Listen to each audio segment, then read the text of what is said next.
At some point recently, maybe you noticed it, maybe you didn't, you told an AI something you hadn't told anyone else. Not because you forgot to mention it to someone, not because there was nobody around, but because something about the exchange felt easier, safer, less tangled up in the risk of being misread or met halfway with someone else's problems when you were still trying to untangle your own. And it worked. You got clarity, or at least something that felt enough like clarity to move forward.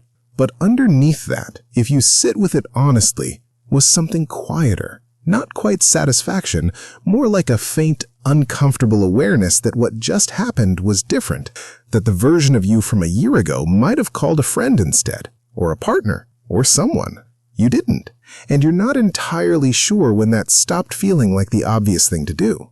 It would be easy to frame this as a loneliness problem, the socially isolated person, the one with thin relationships and nowhere else to turn, finding a substitute in technology. But that's not who this is about.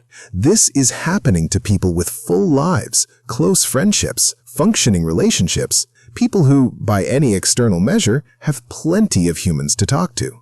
The drift toward AI for advice, for processing, for the kind of honest articulation you can't always manage with someone who knows you and will remember what you said, it's quiet, gradual, and widespread enough that most people haven't consciously registered it yet, which makes it worth registering. Because if this were simply about filling a void that was already there, it would be straightforward, a gap and something moving into it. But that's not quite what's happening.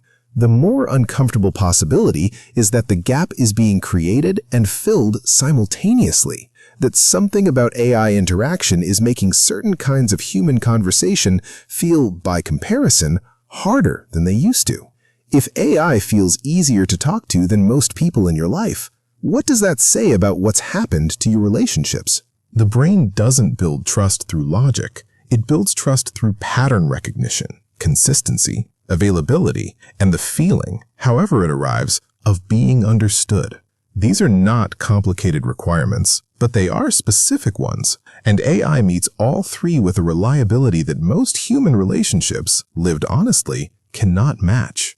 Psychologists have long documented what's called parasocial trust, the brain's capacity to form genuine feelings of connection with entities that don't reciprocate. It was first observed in audiences developing real emotional bonds with television personalities. The brain, it turns out, doesn't require a two-way relationship to register trust. It requires the feeling of one. AI doesn't just trigger parasocial trust. It was, functionally, built to. Every time you open up to another person, a quiet cost-benefit calculation runs in the background. Will they judge me? Will they make this about themselves? Will the dynamic between us shift? Will they remember this at the wrong moment? These aren't paranoid questions, they're rational ones. Human relationships carry real social risk, and the brain tracks that risk carefully. AI removes it entirely. No judgment, no misattunement, no bad timing. The brain's threat detection system, running its usual background check, finds nothing to flag. And here's the part that matters most.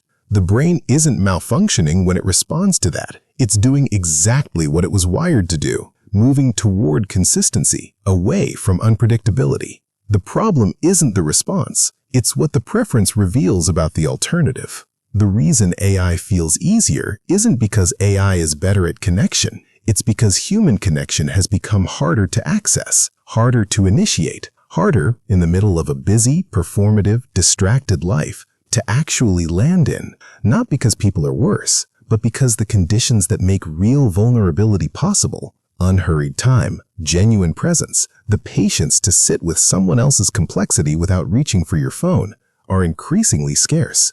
We are time poor and overstimulated, performing our own okayness to everyone around us simultaneously, which makes it difficult to admit, even to the people closest to us, that we are not entirely okay. And into that gap, AI arrives, consistent, available, endlessly patient, never performing, never distracted, never needing anything back. It doesn't fill the gap so much as make it comfortable enough to stop noticing. This isn't a technology story. It's a relationships story. The technology didn't create the distance between people. It just arrived at exactly the right moment to make that distance livable, which is precisely what makes it worth paying attention to. So here's what AI cannot do.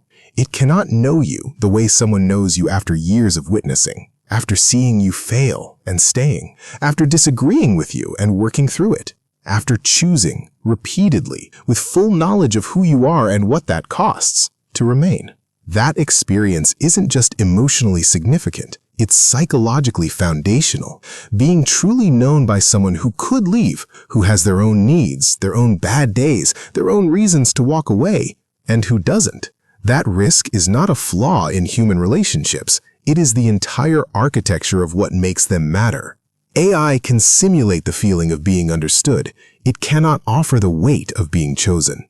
But knowing that doesn't automatically close the gap, because the gap was there before AI arrived. The drift was already happening in the quiet contraction of real intimacy that most people have been too occupied to fully examine.